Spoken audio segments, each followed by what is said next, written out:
Hello guys, another day, another vlog.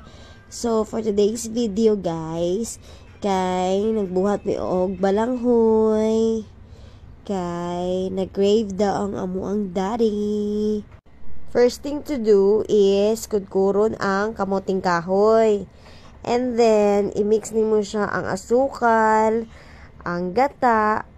So, mix lang nimo siya. Pag nahalo ng asukal, ang gata, i-mix lang nimo siya.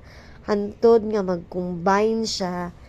And then, next nimo ana is, halubon nimo ang dahon para humot siya pagkabalot.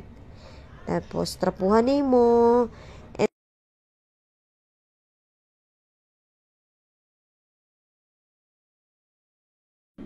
mo nitong buto nga gibutangan niya og asukal para topping siya sa sulod. Then, kana guys, is ginarap na namo. As a first time nga mangbalot aning balanghoy, very challenging gid siya. Tinuod lang.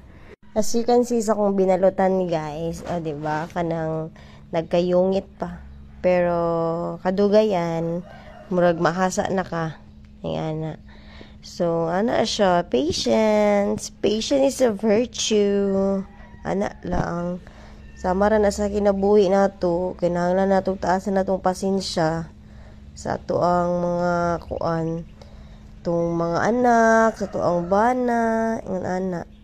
Sama sa balanghoy nga tong taas na tong pasensya aron mahimo siyang kalami-lami kaunon sa mukaon, ingana.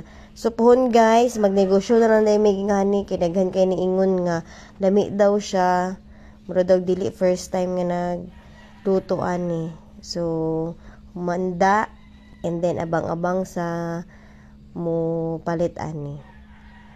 Ang anak po siya ang pag-wrap guys. So, roll lang nimo siya and then fold sa other side para okay na. Ang anak lang siya.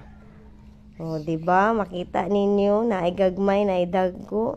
So, sama ragya po na sa tawo. Na gamay, na dako. Ay, dalang.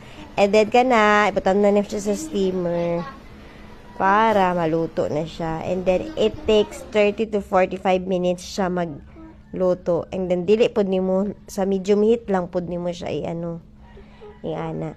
So, ano siya guys, gisalang na siya sa ako ang banaher. Naingana siya guys. Diba? Dili pantay. So, first try pa man. And then the second try, nga na Japon. Ay. May batang sa mukan guys, musali siya sa voice over. Yan na ikaw na bye-bye. Bye.